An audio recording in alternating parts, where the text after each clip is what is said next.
I'd gotten in trouble in 2018 and I spent 18 months locked up, which was kind of a big period in my life. Yeah, it was. Do you mind sharing anything about that? Ariel Hernandez. The other thing that really stuck out to me, I should say, was how well stocks move together in groups. Clarified that. I used to focus on where's money going, where's money leaving, and sometimes even just doing a clean rundown of your ETFs and saying, these ETFs are below the 200, below the 50, leave it alone. The reason they're below the 200 and below the 50 is because... Wow, this number really blows my mind. Over 75% of you who watch the show regularly are not subscribed. If you enjoy the show and want to support us, the easiest and also free way is just to hit that subscribe button. This will help us find new and better guests, and I promise you to continue to work at making this show better and bringing you more value. Welcome back, everybody, to Be The Trader. Today is going to be a fun day because I have my man Ariel Hernandez, who's been trading for 5 years and primarily swing trading, correct? Yeah, well, we started as day traders and we finally made the transition in 22, and that was difficult, but obviously 23 and 24 and this year have been pretty big godsend for swing traders. And so I want to share his story today with all of you because you're going to enjoy this story and you're going to learn so much. And if you're even curious about transitioning from day trading to swing trading, you're going to pick up on some tidbits there as well. So welcome to the show, brother. Thank you, man. Thanks for having me. Absolutely. So before we get into that transitioning and even into swing trading, what brought you into this world? Yeah, well, in 2020, the market was blistering, and we were all just kind of coming out of that COVID recession. And there was just tons of stocks that were up 30% overnight, 50% overnight. And I was thinking to myself, like, how is it that I can, capitalize on something like that? And I just found myself going to a place like StockTwits. And then that kind of led me into a Discord room where, it was that I, found a few good guys that were day trading. And it's also how I found IU. And that's where I'm at today. But it was through these gentlemen that were really great mentors that kind of showed me, how scalping works and, how momentum trading works and finding sympathy plays, things like that, which, really in 2020 and 2021, you couldn't do anything wrong, right? There wasn't a dip that wasn't buyable. So while it may have reinforced some bad habits, it also gave traders like myself a big cushion to be able to hold themselves through a rough 2022, which then allowed me to kind of make my transition into swing trading. But I got into it more for something to do, and I really didn't know anything about trading before that, other than find your favorite companies, put a little piece of money into them and hold them for forever. Why were you even looking for something else? Like, what were you doing beforehand? Well, I was actually in trouble. I'd gotten in trouble in 2018, and I spent 18 months locked up, which was kind of a big period in my life. Yeah, it was. Do you mind sharing anything about that? Yeah, well, I got in trouble for marijuana, and I was, which is crazy to say in nowadays age, but I got in trouble with some weed, and that put me in prison for 18 months. And then when I got home, I really wasn't the most, talented student. I wasn't, I didn't have like myself a career locked up. And so I was really just doing it out of necessity, like needing to find something for myself. And then like once I found trading and then I found success so quickly, I was just like fell in love. And obviously I got a little bit disillusioned with how easy it was, because not all markets are like the markets we're in right now or the markets that we had in 2020 and 2021. But I didn't know much about it. And just being able to run into success so quickly was one of the things that I was like, okay, I was like, this feels like a career. And then, I did as well as I did in 2020 and 2021, that I was able to kind of take a butt kicking in 2022. And still come out on the other side doing really well. So in 2021 or 2020 and 2021, was it like immediately like you started to make money, or how was that? Yeah, well, I really just started day one, right? Like that's effectively day one, and I had a $30,000 account, right? So it wasn't some massive portfolio that people couldn't start in the market with. And I just really started trading, the lead gappers of the day, right? And one of the things that I realized was, very simply, is that previous resistance can become support, right? And for multiple reasons. You've got dip buyers in there, like myself, and then you had previous shorts who are now just barely getting back to flat on their position. And when they want to cover, they're also buyers at that spot. So I would just literally look for dips right into level of previous resistance and look for it to become support. And I just learned how to read level 2. Someone asked me, what's the most important thing you want in a broker? And I said, great customer service, fast execution, a large number of locates for hard to borrow stocks, low prices on locates, reasonable commission, and rebates on routing. And that's why I use Cobra Trading every single day. They excel at everything that's important to me. Sign up now by using the link below, and Cobra Trading will give you 100 days of free commission, 3 months of free software, and 33% off commission for life. So what are you waiting for? Work with the best just like I do and click the link below. So you get, when you look at level 2, it kind of speeds up going down. And then right when it gets to that level, it almost looks like, I kind of always relate it to like when you're in Vegas and you pull the slot machine wheel and the wheel just spins and then it kind of jams up and it jams up and it stops and it starts to spin back up in the other direction. So as soon as that wheel would kind of jam up, or I would see, a bidder, I would just, basically just market myself in. And then on any little pop, market myself out. And I just did that consistently over and over and over.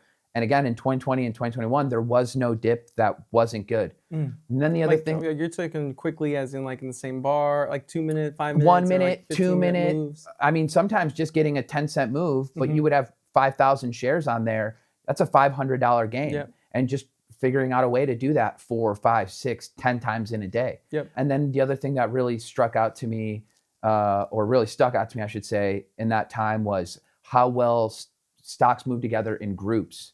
So back then it was the COVID stocks, whether it was Sorrento and VBIV, or APT, and these, or MARK, right? It didn't, and that was one of my big winners. And that's kind of when I started to hold things with a little bit more patience at that point.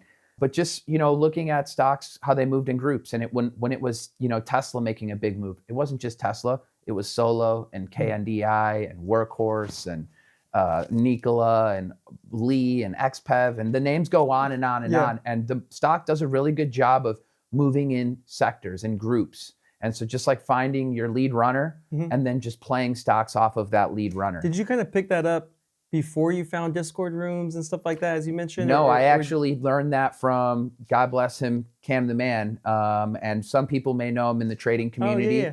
And, he's somebody who took, $1,000 into $1 million in 256 trading days. And at that point, I was like, wait a second, that is insane. So I got into his Discord, and his best friend at the time was doing like $800 a day, $1,000 a day, $1,800 a day. I was like, that seems much more doable. So I kind of latched onto his side and I was like, what are you doing? He's just like, I'm just looking for a little reclaim off of a level. I'm just playing the little scalp. And I was like, okay, that seems like something I can do. And in a really hot market, that is something you can do, right? Yep. Dips get bought in really hot markets. In particular, dips get bought in hot markets in the right group. And so that is something that worked very well. And I would just mirror trade stocks off of each other. When we had the meme stocks going on, I wasn't really playing GME, right? I was playing NACD or COS, right? Because I knew that when GME would get going, AMC would follow, and right behind that was COS. Well, I was playing COS, and that would kind of give me the ability to load my position. And then as soon as that AMC continued higher, people would come in for COS, and I would be scaling out as soon as bidders would step in.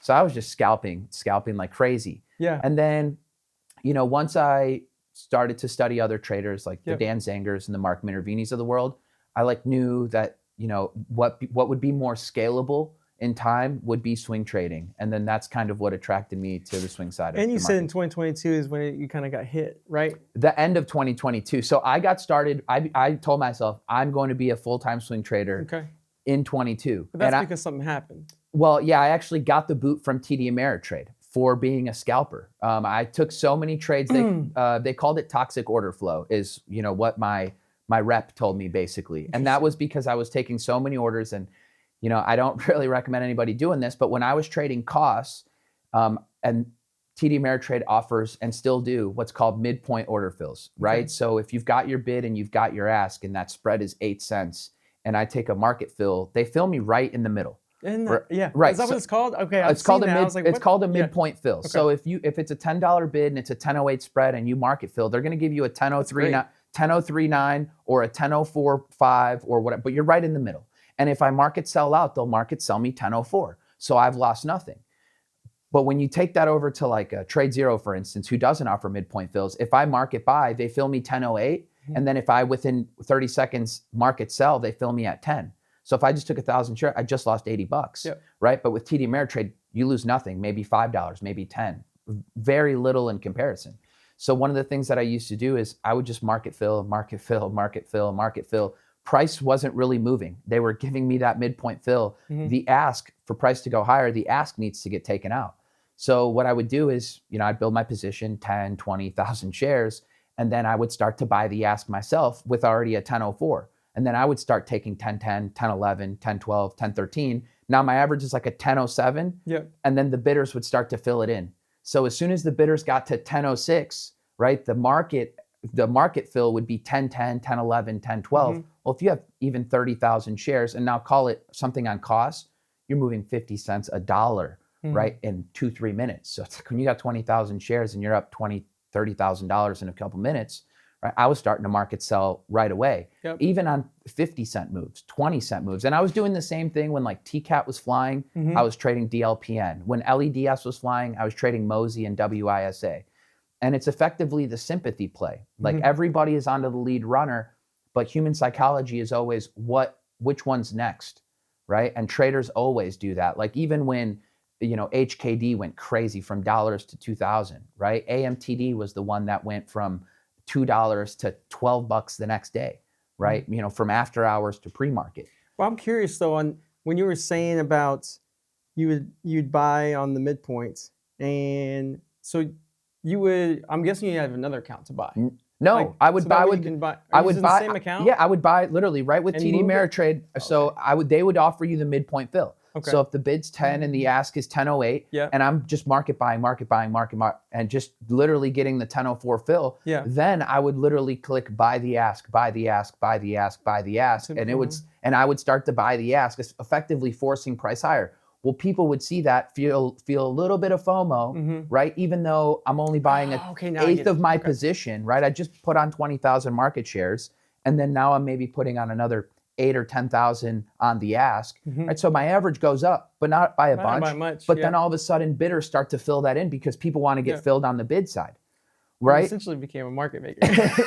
So they did not like that, and I would do it all the time. And my days got bigger and bigger and bigger, and effectively I ended up getting the boot from. They gave me a 2-month or they gave me a 2-week suspension, and they said, if you continue to do this, it's not going to work. And then obviously it was the only real way I knew how to trade. Right. Like I knew that sectors would move together. I knew that stocks move together, but I wasn't really comfortable at seeing big red.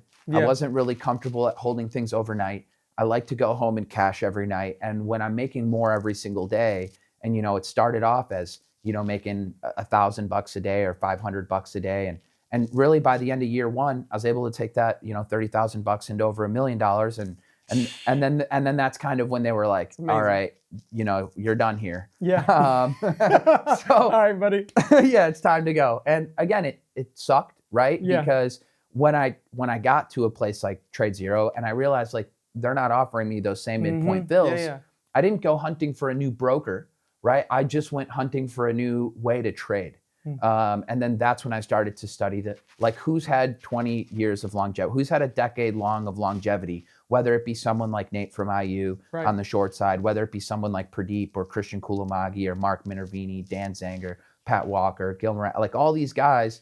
Like now, his name dropping, so that way, y'all need to Google those people, like those are good names, and people should. They're all incredible people. A lot of them have written books. A lot of them have a ton of free content online. A long time. And so it's like if they can be around for 10, 20 years, what exactly are they doing that they're teaching, right? Even a Bill O'Neill, read the book How to Make Money in Stocks. A lot of the concepts that I might touch upon today come directly from Bill O'Neill. So I haven't reinvented the wheel.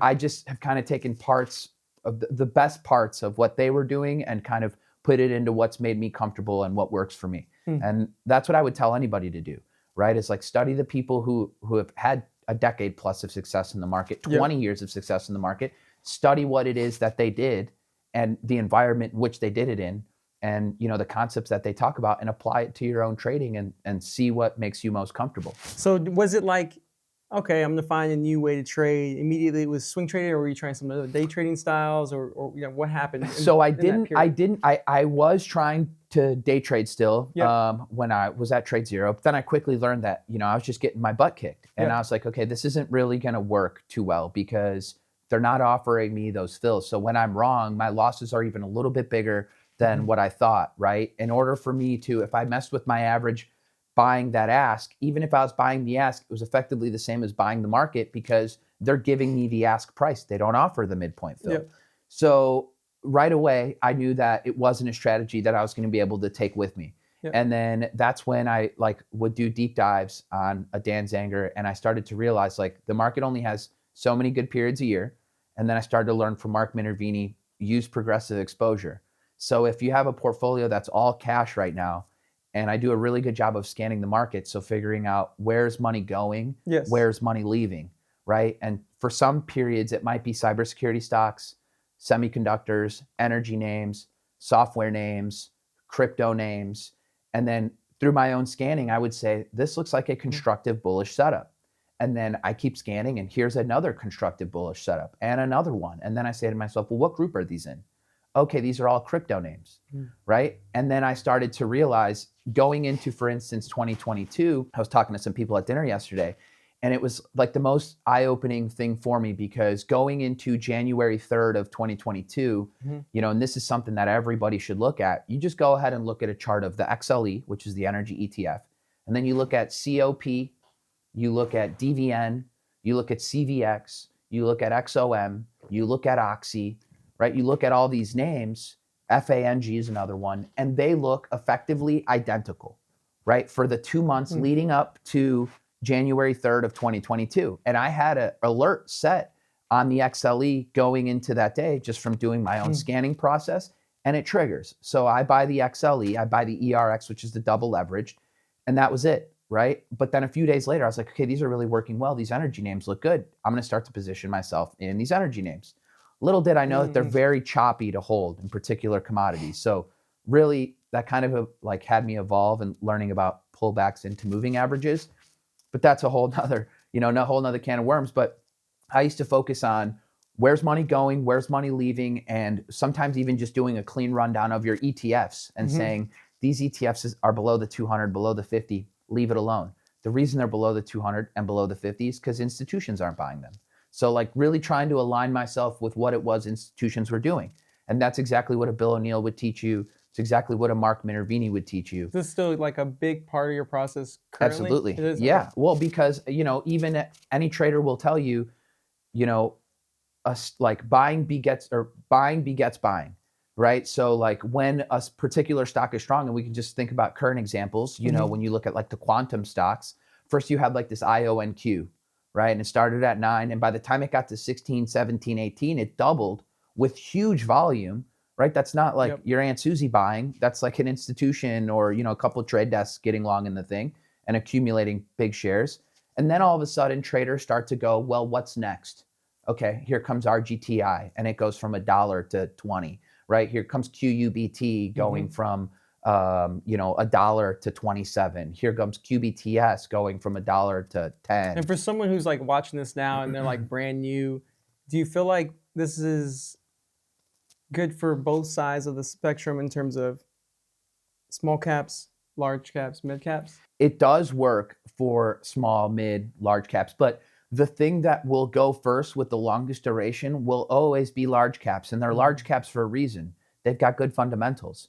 So it's good. It's really important to remember that when stocks have accelerating earnings and sales, and again, fundamentals are not the foundation of my trading, but when they have good fundamentals, 30% quarter over quarter kind of growth, that's what gets an institution excited.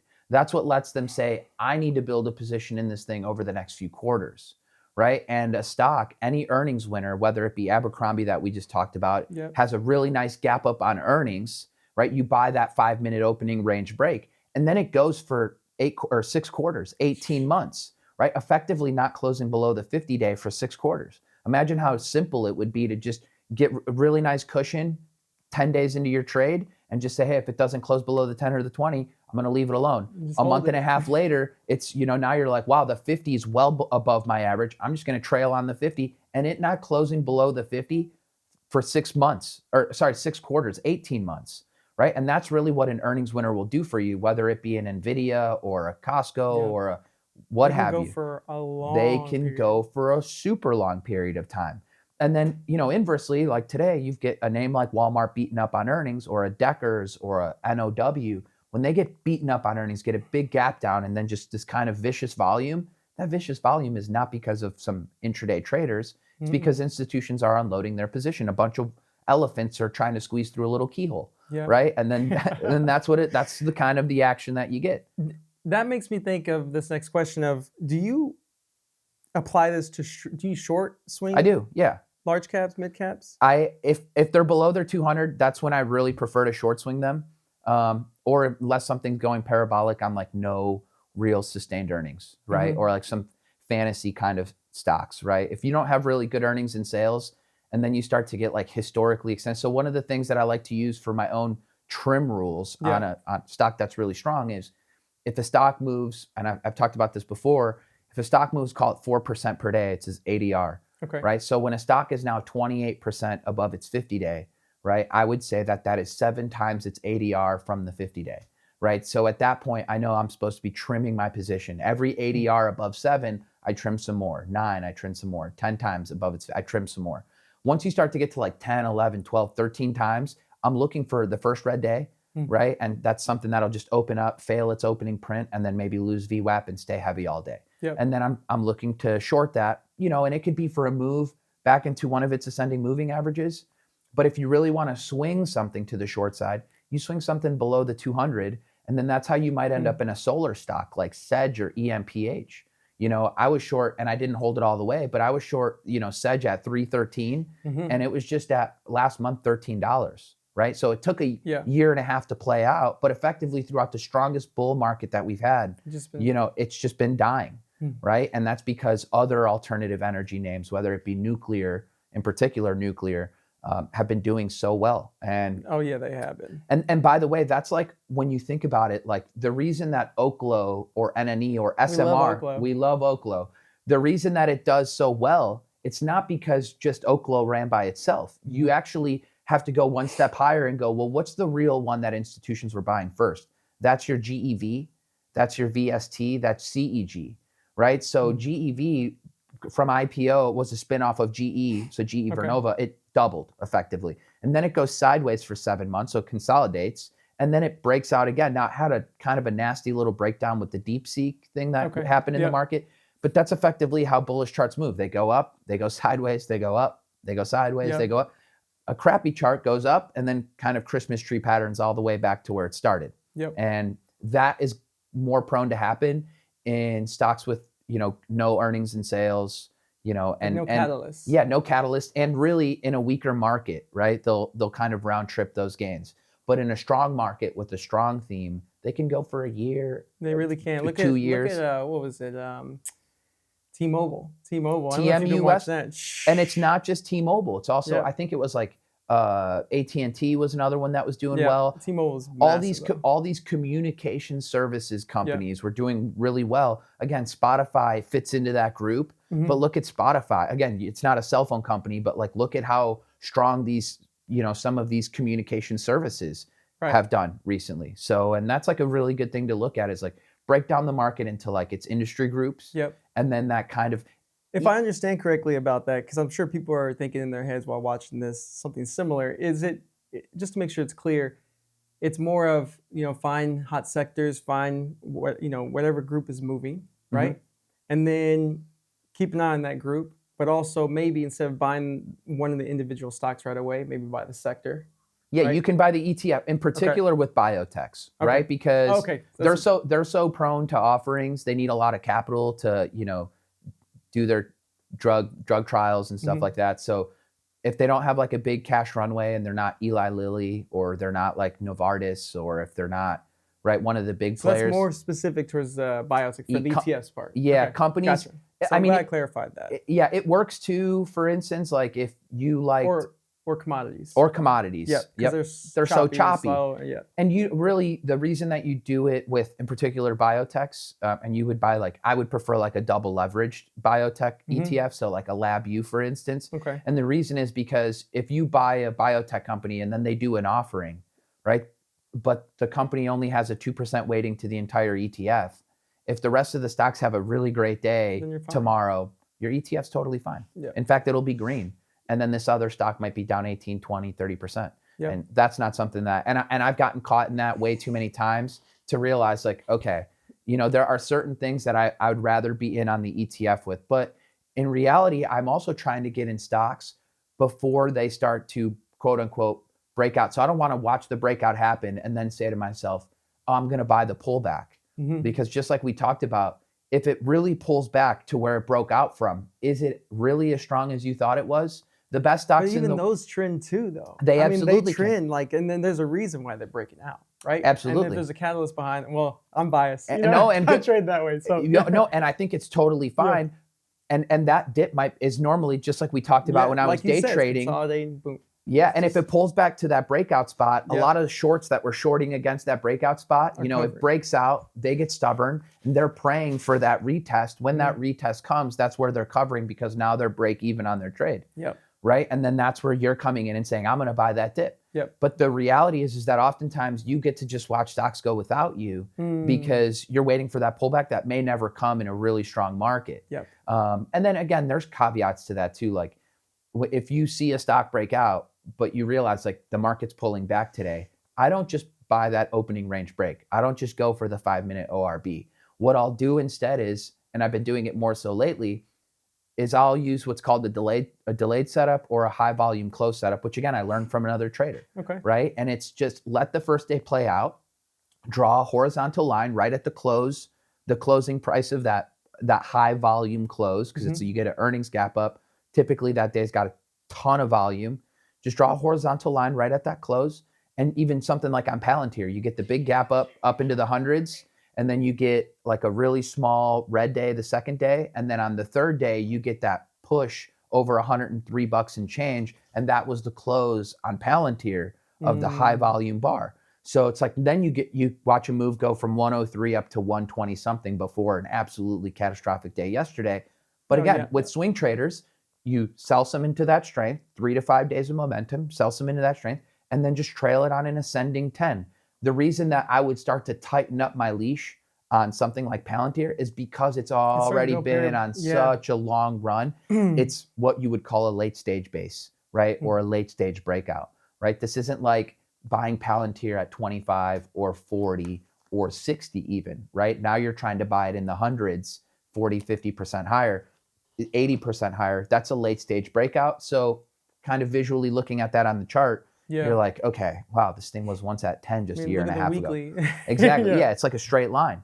And so at that point, a little bit of situational awareness would tell you if I'm going to buy it, a delayed reaction is probably the best setup. And then if I'm going to buy it and the market's just been way too extended, I'm going to just maybe cool my horses on, because the reality too is you're going to get the least headache from your stocks when you're buying stocks near 52-week highs after the market has a correction, right? If you're buying stocks when the market's just been on a 2-year-long tear, it starts to get more and more difficult towards the tail end. We don't really know when that tail end is, but your own traction in your new positions will tell you. What I'm very curious about in 2022, when you made the transition to really focus on swing trading, has there been a time period where during that transition phase, since then till now, where you've hit some difficulty during that period, since you're kind of like trying something new at first and then exploring? Just curious. Yeah, so actually the ends of 2022 were very difficult because at this point I had kind of gotten kicked out of my energy swings, and like anything else I was trying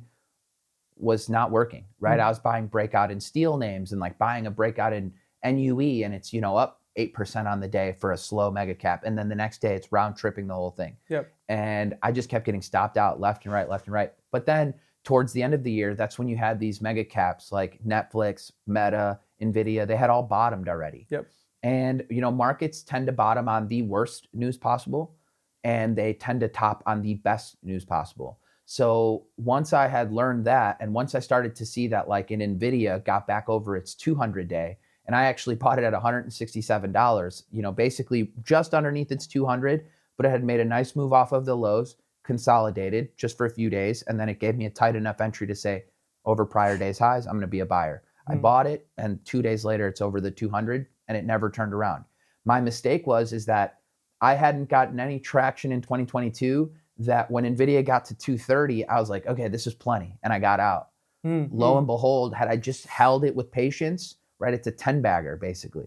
And so that was one of the things, like watching it go all throughout 2023, even though I was able to find myself in plenty other themes, Sure. watching this thing go Just made me continue. sick to my stomach. Funny enough, I bought it again in January of last year for the breakout of 500, right? It's just this beautiful 5-month long base.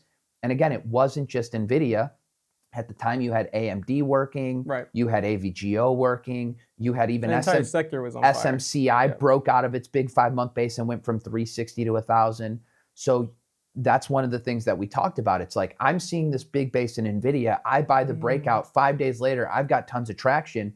And in the back of my mind, I know they're the leader, Yep. right? I know Stanley Druckenmiller's all over the thing. I know they've got $100 billion in free cash flow. I know that the theme doesn't work without them. So I was just like, I don't even want to sell any.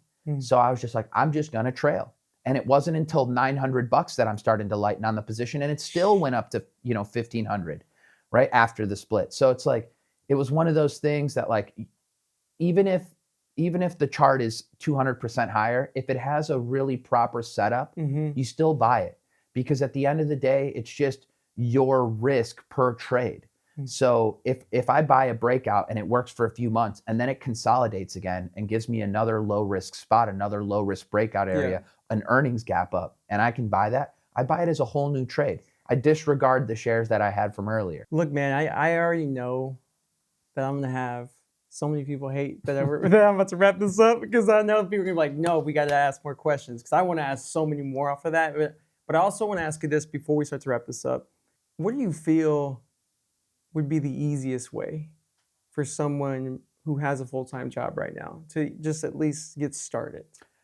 Actually, I believe swing trading is the easiest method for trading, right? Because when you are a day trader, you're waiting on that piece of breaking news. You're waiting on that good or bad news, whether you're long or short. You're waiting on, and that's normally what it is, right? Some intraday, SMCI can't do their, SMCI can't hit their filing. That comes out in the afternoon, and boom, you want to be there to short it, right? Or this company just right in the middle of the day, like yesterday, these quantum names. Oh, Microsoft releases their quantum chip, and it's amazing. And then, the RGTI has a really nice intraday move.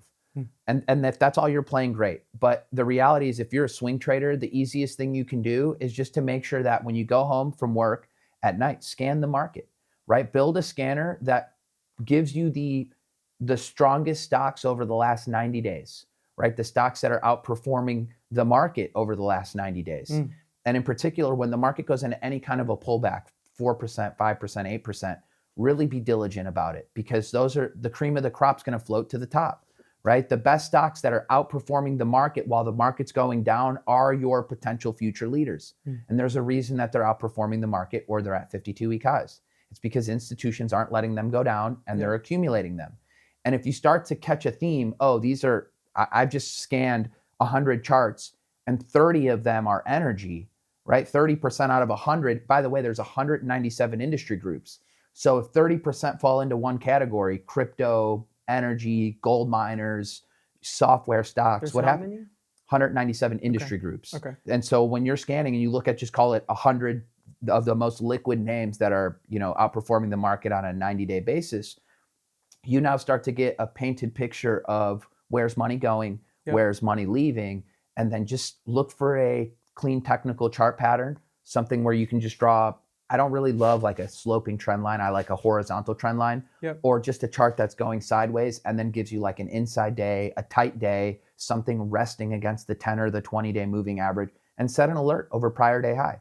If it looks technically clean, and then, you've got a few other charts within a group, an industry group that looks similar, it's for a reason. And it's why at the very beginning, I told people, I really implore everybody to go and look at COP, XOM, XLE. Look at these. 2022. Going into January 3rd of 2022. Look at what these things look like 2 months before that, and look at what they look like going into the third, right? The third was the buy day, but look at exactly what they look like. And then you see that, and all of a sudden, you go, wow, they look identical. And that was like my light bulb moment, that it's institutions who are really controlling what these things look like. And then what they end up doing down the road. And so set your alerts over prior day high, buy that breakout. Really, you could just do it with a limit order, and Yep. you don't even have to be at your desk. If it fills, it fills, and then just set like a custom order that your stop is at the low of the day or at the low of the pivot, right? The prior day low. Right. And then really that's it. Go to work, come back, and Talk if you're about still good risk reward. Oh yeah. my God. And again, Especially- if you're diligent about it and you like say, oh wow, this stock had really good earnings tonight, and then the next morning you come in and you buy the 5-minute opening range break, and then all of a sudden you're in a really good environment and you find yourself in one Abercrombie, right, or one Elf Cosmetics, or you know, any of these names that end up going for 6 quarters, and Nvidia from an earnings gap up. T-Mobile was one of those. If they've got an earnings gap up and they just keep going, you know, really great example too, as we wrap up. That's good because like for people who are working, I mean, they could be literally just growing accounts while they're at work. And use progressive exposure. So like if your portfolio is just all cash, right, and you buy 2 stocks on Monday, and then those gain you some traction, by the time Tuesday or Wednesday or Thursday come around and you've done your scanning, you can get yourself into a 3rd position, a 4th position. But you're doing it off of the back of having some traction. If the market knocks you out on your 2 positions on Monday, you took really small losses, but that's some feedback. If you come back on Wednesday and you buy another breakout and then you get stopped out, that's more feedback. If you come again on Friday and get stopped out, that's more feedback. Yep. You don't start sizing up, you start sizing down. But if the positions that you bought on Monday are working, and then on Thursday you get to trim them small, but then on Wednesday you also bought another one, and on Monday you trim that one. Now you're all of a sudden in 3 positions, and come the next week you continue to scan and you find another one, and the market forces you in. That's the exact scenario that you want to be in. The market's giving you a plethora of setups, and you got to take it. And then the market's rewarding you for taking that low risk entry.